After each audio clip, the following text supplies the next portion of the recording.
Hello and welcome to a brand new episode of the Daily Debate. My name is Ahmed Nader and tonight we're going to focus on the Egyptian infrastructure renaissance under the tenure of His Excellency President Abdel Fattah al-Sisi over the past decade and how this renaissance falls within the sustainable development strategy that was put under President al-Sisi for the past 10 or 11 years. And of course, this will be leading to more economic cooperation between Egypt and the rest of Africa, the Arab world, and the world in general, according to the economic cooperation initiatives that were put for the political leadership or by the political leadership under the tenure of President al-Sisi. And we will be starting straight away with the main presidential activities of His Excellency President Abdel Fattah al-Sisi over the past week, all in the upcoming report. Stay tuned.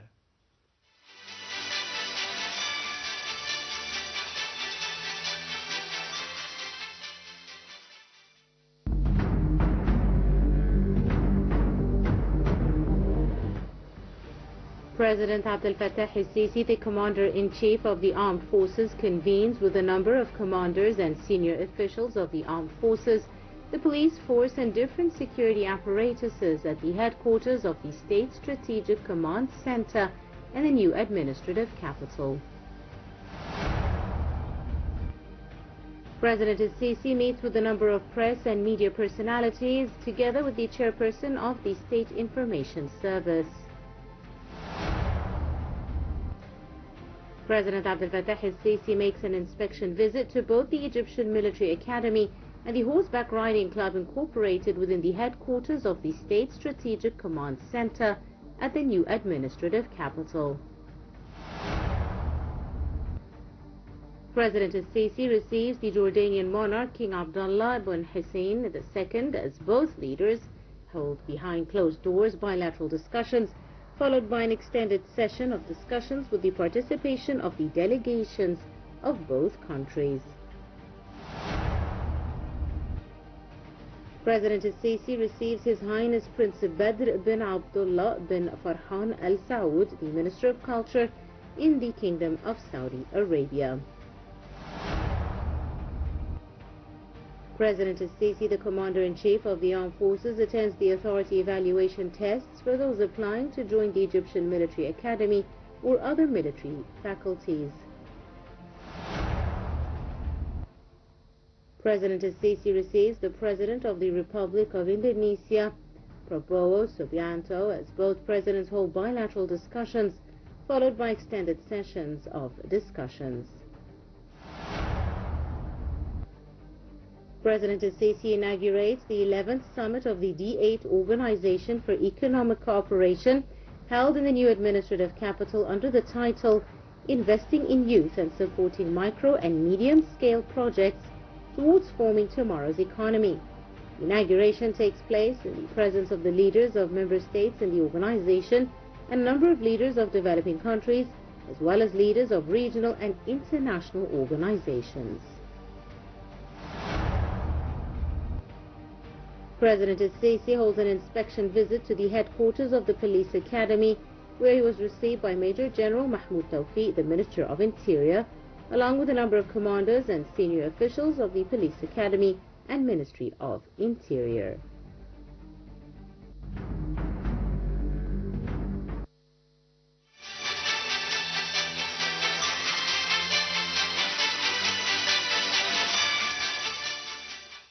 Of course, we did see over the past report the presidential activities of His Excellency President Abdel Fattah al-Sisi all in the past week, and we'll be heading to the main report of the Daily Debate for tonight and focusing on the main topic for the episode for today, which is the infrastructure renaissance that was witnessed under the tenure of His Excellency President Abdel Fattah al-Sisi, and more specifically to be serving the goals of the sustainable development strategy that was put ever since 2014 and ever since President al-Sisi took office. And we'll be having more details in the upcoming report, and after it and after the break we'll be joined by my dear guest for tonight, Mr. Hany Adel, the economic expert. Stay tuned for the upcoming report.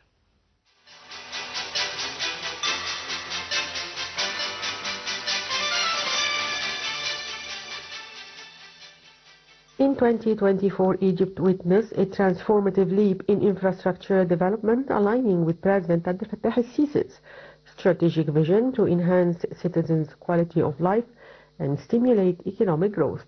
This comprehensive approach encompassed the construction and modernization of roads, bridges, and urban facilities, positioning Egypt as a hub for sustainable infrastructure in the region. A cornerstone of this transformation is the new administrative capital, a meticulously planned city designed to alleviate congestion in Cairo and serve as a symbol of Egypt's future, underscoring the emphasis on green spaces and environmental sustainability.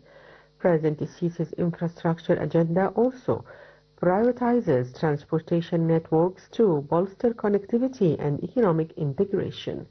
The inauguration of expansive road networks has enhanced accessibility, fostering regional development and facilitating trade routes. Sustainable development remains at the forefront of Egypt's initiatives. The Egyptian government has committed to directing 37% of public investments in 2024-2025 fiscal year towards sustainable infrastructure projects. This allocation reflects a strategic focus on environmentally friendly and resilient infrastructure, ensuring long-term benefits for the economy and society. President Sisi's infrastructure projects are linked to broader economic reforms aimed at attracting foreign investment and enhancing the business climate. The year 2024 marked a significant milestone in Egypt's infrastructure renaissance under President Sisi's leadership. The strategic development of urban centers, transportation networks, and sustainable projects reflects a holistic approach to national growth, aiming to improve citizens' quality of life, attract investment, and position Egypt as a leader in sustainable development within the region.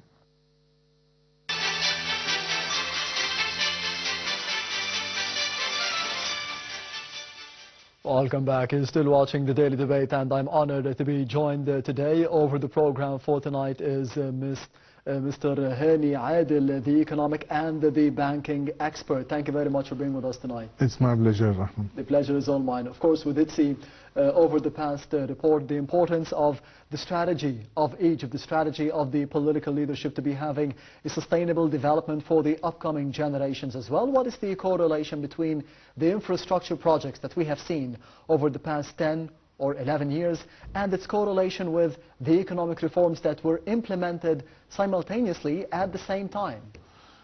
In the beginning, let's start with what the objective of economic reform program.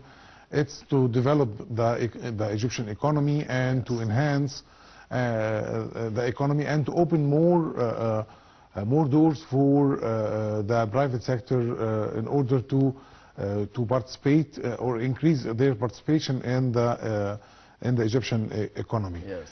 And this is part of what the infrastructure is doing. Now, if you would like to invest in Egypt, you have to have, or let's say, if you would like to attract more investors to invest in Egypt, foreign investors or even local investors, you have to have the basics. You have to have the infrastructure that will help them to start their own business or to launch their factories, and this will create job opportunities for people and will create more value for the Egyptian economy, and it's related to each other. If there is infrastructure, good infrastructure, not only any infrastructure, it should be good infrastructure, strong infrastructure that will help investors to bring their investments from their home country and come to your country and create job opportunities for the Egyptians, because finally he will work in Egypt and who will do this work? The Egyptians. Yes. Yeah. Of course, we have seen, as you mentioned, Mr. Hany, the importance of the infrastructure projects that were implemented over the past 10 or 11 years. But how would you assess the attraction of the foreign investments, as you mentioned, to be bringing and to be pumping money into the Egyptian economy, into the country from the outside world, from countries from the Arab world, from Africa, from the rest of the globe as well. Do you see that what we had done, is it enough to be attracting the enough investments that we need here in the country, or do we need more? Actually, I don't believe that there is a limit for enough. Yes. No, we will keep continue in developing, and we will develop more and more, because if we said that's enough, we will lose what we achieved till now. So yes, we are doing some efforts, and yes. we are doing a lot of development programs, but still there's a lot to be done. But what has been done till now, it's clearly very attractive for many international or global brands or global visitors to come to invest in Egypt. Like, for example, the huge logistics Amazon, they came to Egypt and they invested in Egypt. The huge British bank Standard Chartered, they decided to move and to open their presence in Egypt. Yes. So these reforms and these kind of directions that has been directed from His Excellency the President Abdel Fattah al-Sisi is giving a shiny picture about Egypt and attracting more investors to come and to start their new chapter of success here in Egypt. You mentioned big names in the fields of business and economy from the rest of the world, from the entire globe. Do you think that this would be encouraging the other companies, the other big names on the markets in the fields of business and economy to be coming and to be pumping money and investments into Egypt? Exactly. Let's agree about investors. They are watching each other. They are following each other. If a huge big name came to Egypt and invested in Egypt, yes. and they succeeded to make profits out of Egypt, and they their presence or their business in Egypt added value to their group or their chain, other investors will follow and will be interested in taking the same opportunity and coming to Egypt to have the same experience. Especially that there is development every day in Egypt. Yes. Every day there is new opportunities and new markets has been opening. So it's a very good opportunity for all investors to watch such success stories. There are developments here in the country, but there are challenges in the region and in the world. Especially in the past 4 or 5 years, we have seen the coronavirus pandemic, for example, the Russian-Ukrainian conflict, the aggression by the Israeli occupation forces against Palestine, and more specifically on Gaza, at the border lines of Egypt as well. And we have seen several problems even more recently in Lebanon, in Syria, in Palestine once again. Those challenges, how would you see the importance of the success that we have had here economically and the political stability that we have maintained over the past 10 years within those challenges, as we did see those challenges at the same time in the region? How important to be having those developments now? Let's agree in the beginning that 2024, it was very tough year. Yes. A lot of obstacles and a lot of challenges, regional challenges and even local challenges. In this such tough situations, you have two directions. Even if to stop the development and hold everything, and you will lose what you achieved already, or another direction is to continue developing, to build up and to get ready, because once the situation became quiet and everything is getting back to normal, you will run. You will not start from the beginning again. So, and this is the direction, that was the direction of the President Abdel Fattah al-Sisi, is to continue building and to continue developing, even if we are having some obstacles regarding this Israeli war on Gaza, but we have to keep developing, and we have to keep building, and to get ready for the era after this war to be finished. Once we became stable, once the region became stable, you don't need to start from the beginning. Yes. You are already ready. You have the basics. Yes, you have the basics, and you have more than the basics as well. So once the situation became better, you will run. We have more than the basics, but how far do you think we could be getting in terms of developing what we already have? Do you think we need tens of years, 5 years, 10 years, a year or two to be getting to the levels that we need to be getting in the future in terms of the economy and business, of course in comparison with the rest of the region and the rest of the world? For example, let's start with an example, very easy example. If you would like to build a tower, yes, the most important and the most difficult part of building this tower is the basics. If you succeeded to build the basics, the first floor will be like second floor, third floor, fourth floor. Every floor will be normal for you, replicating. Yes. So there is no hassle in such floors. The same in the economy. If you succeeded to build a very good and very attractive business climate and a very attractive infrastructure, you will be able to build on these achievements, and you will open more markets, you will attract more investors, and this is what we can say now. We started with the new administrative capital. Yes. Then we have a new Alamein. Then we have a new cities like New Asyut, like New Damita. There is many smart cities has been coming after one. Why? Because you succeeded in building the strong and the right infrastructure. Mr. Hany, you've mentioned the new capital, the new cities. We have more than 20 or 30 new cities here. Exactly. In the country over the past 10 years. How do you see the importance of enhancing the business climate through the projects that we have seen over the past 10 years? What are the main projects that, in your opinion, would be enhancing the business climate as being one of the main goals of the political leadership?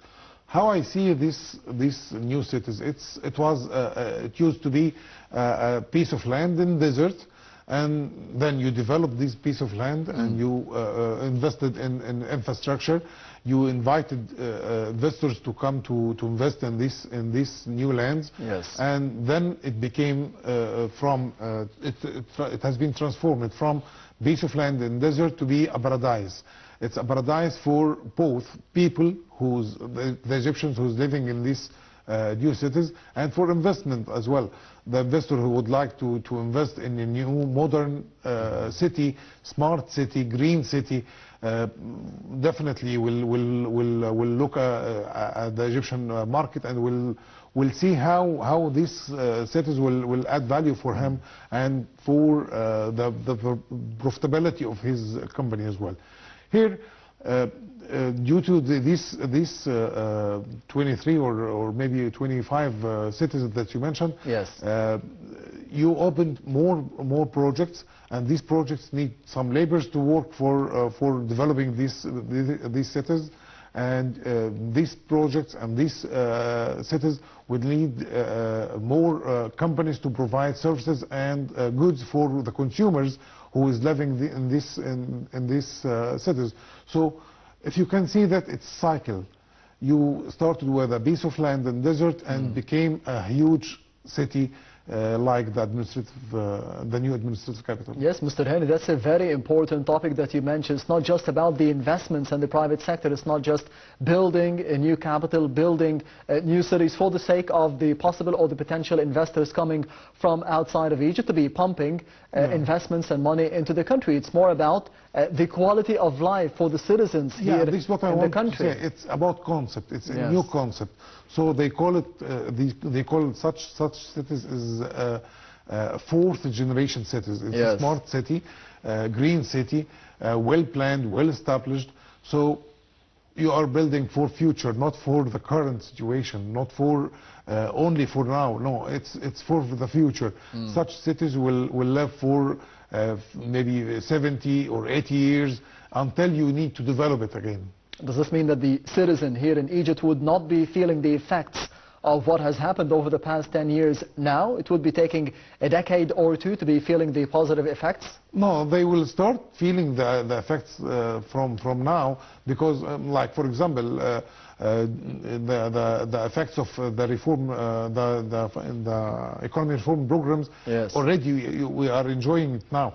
In the beginning of this year, you were suffering from having two rates for the foreign currency. Yes. But after implementing the economy reform program, and after unifying the exchange rate, which is very strong action has been taken from central bank last March.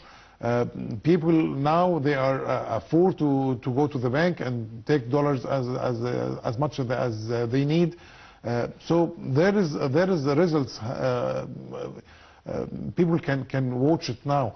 I'm saying regarding 70 or 80 years, I'm saying that these cities will not need development soon, yes, because it's already developed. It's just already maintenance. It's already just maintenance. Yes. It's already developed, and it's already planned for the next generation as well. And still speaking about the new capital and the new cities, more specifically about the new administrative capital, do you think that it has a hand in terms of spurring the economic growth for Egypt? Definitely, because finally the old Cairo, it's our capital and it's our lovely city, but investors would like to invest in modern cities. We need an update. Yes, we need an update, and people is getting more traffic inside Cairo. So taking part of this traffic to new city, that will develop this city, and that will expand the geographic of the what they call it, the developed plan. Yes, Mr. Hany, you've mentioned a very important point, which is the traffic that we used to have here in the 90s, for example, and even before President Abdel Fattah al-Sisi took office in 2014. So this means about 20 or 30 years of congestion here in Cairo, more specifically. But right now we have the high-speed rail system, for example, here in Egypt, and more specifically it would be serving the connectivity and the economic growth as well. Would you elaborate on this?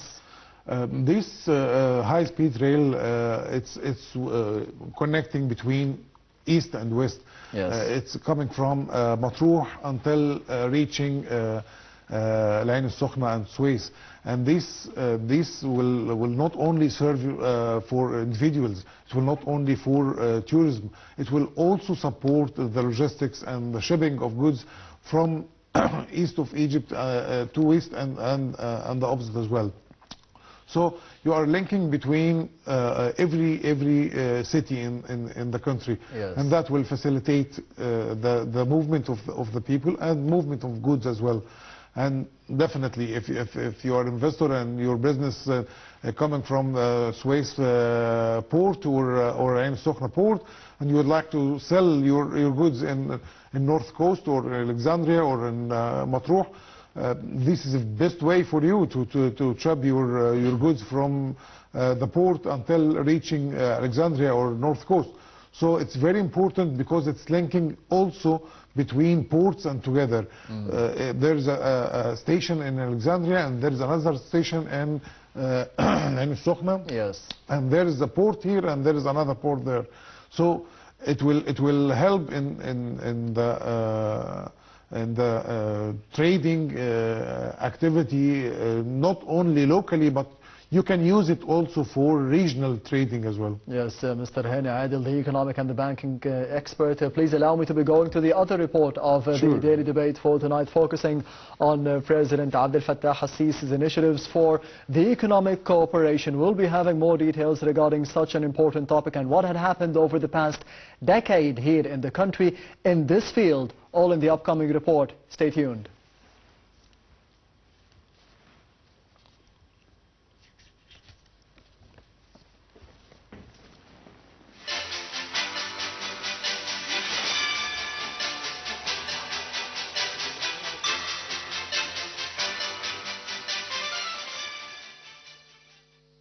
President Abdel Fattah el-Sisi has consistently emphasized the pivotal role of youth in driving Egypt's economic progress. In 2024, his administration launched several initiatives aimed at empowering young Egyptians and fostering international economic cooperation, reflecting a commitment to sustainable development and regional integration.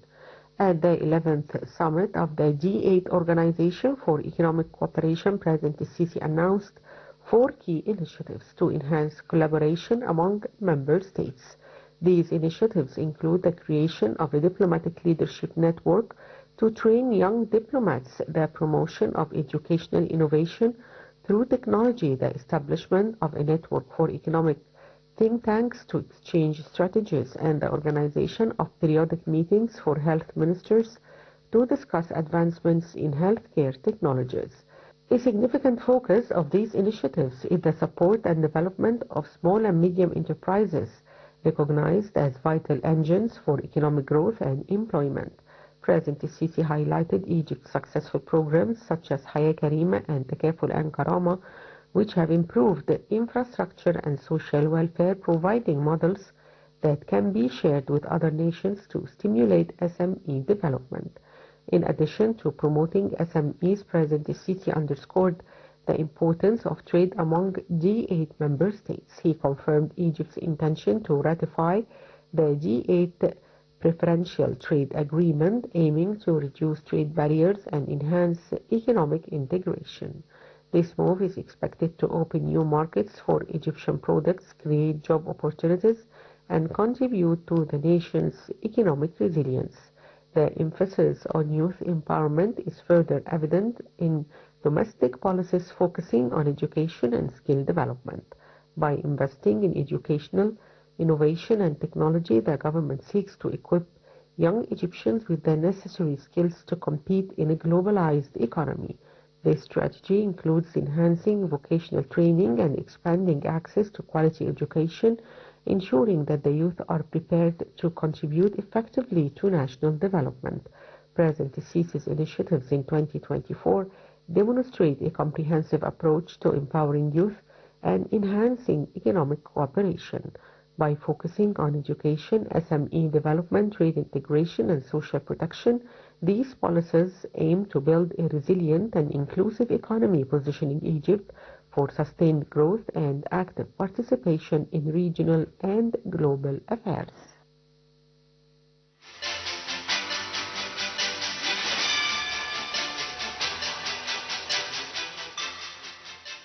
Welcome back. You're still watching the Daily Debate, and I'm honored to be having with me over the program for tonight Mr. Hany Adel, the economic and the banking expert. Thank you very much once again for being with us tonight. It's my pleasure. The pleasure is all mine. We have seen over the past report President Abdel Fattah el-Sisi attending and heading, of course, the D8 summit that took place here in Egypt at the new administrative capital, with the presence of the heads of state from Turkey, for example, Malaysia, Pakistan, Bangladesh, Iran, and the list goes on for the D8. And we did see the importance of the preferential trade agreement that took place between Egypt and the rest of the D8. How do you see the importance of this agreement and how it could be reducing the trade barriers between the 8 countries? In the beginning, let's start with some figures. Will give you an overview about the strength of these D8 countries. Yes. These countries is the overall trading volume of these countries is about 13% of the global trading volume. Yes. And the people who's living in these countries is 1.2 billion person living in these countries. Yes. And it's about 15% of the global population. So it's a very huge population, a very huge economy.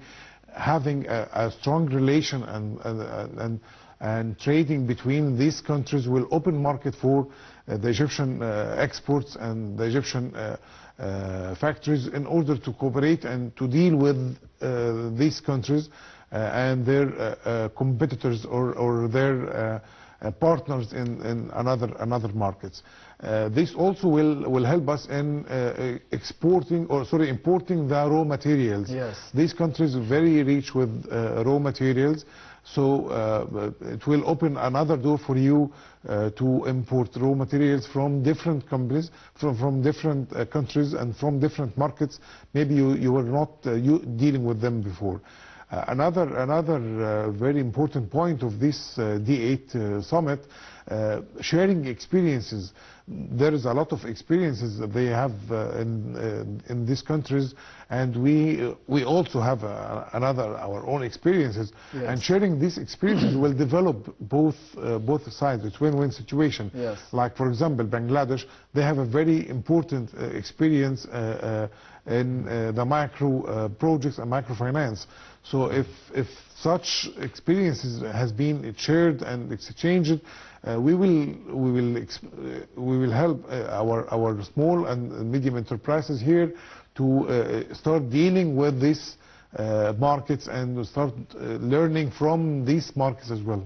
Can these, the D8 countries, of course, including Egypt, the agreements that we have seen between the D8 countries, could be affecting positively the small and medium enterprises growth here in the country? Definitely it will affect, because these countries depending on the small and medium enterprises. Yes. Even the huge projects or even the huge factories will not be able to produce their goods without depending on small and medium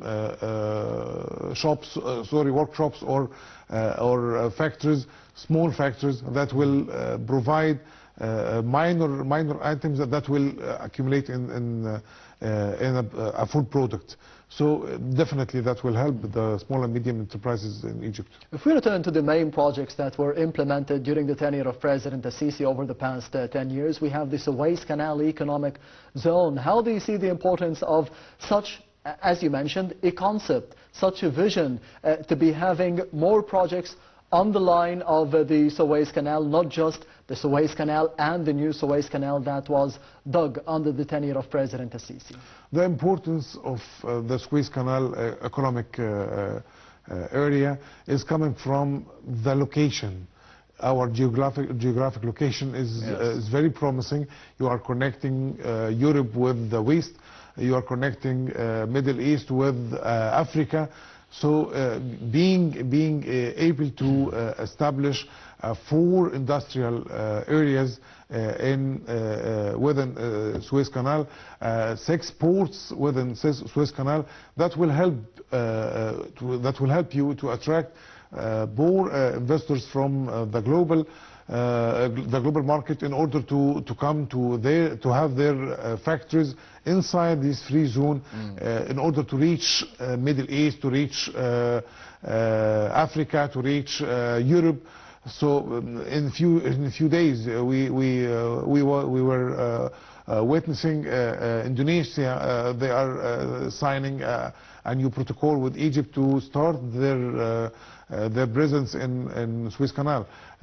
Week before, China as well did the same. During the last period, yes, we succeeded to attract $6.3 billion as an investment in Suez Canal economic area. We have spoken about the importance of the economic reform program that was implemented over 2 phases over the past 10 years. But I think the key word here is the confidence of the investor, the potential investor from the outside world, the confidence in the Egyptian economy, the trust that the investors have in the Egyptian economy. Do you think that we have built this confidence with the investors? Do you remember the big names that I said in Yes. the beginning of this episode? Yes. Yeah, this is a very clear response. These big names will not come to invest in Egypt if they are not having a trust in Egypt. Unification of the exchange rate gives the investors a message that you are safe here, we will cover your needs, there is no issues in foreign currency anymore. exiting the exit of the country from the business and giving more space for private sector to participate in the Egyptian economy. This is another message. The reports that coming from IMF or World Bank or different international organizations, they are giving a message not only for the Egyptian economy and the Egyptian government or the Egyptian people, but for the investors as well. Their revision that they are doing here quarterly or maybe half annually, this revision is a message for investors to understand that Egypt is doing well. Egypt is in the right direction. The Egyptian economy is growing and will grow as well. Yes, 3 years ago we have also hosted the COP27 here in Egypt in Sharm el-Sheikh, and more recently in November we hosted the World Urban Forum here in the country as well, under the patronage and the auspices of President Abdel Fattah al-Sisi. So how do you see the importance of the renewable energy projects that we have seen here in the country, more specifically the solar and the wind farm projects, to be spurring the economic growth of the country?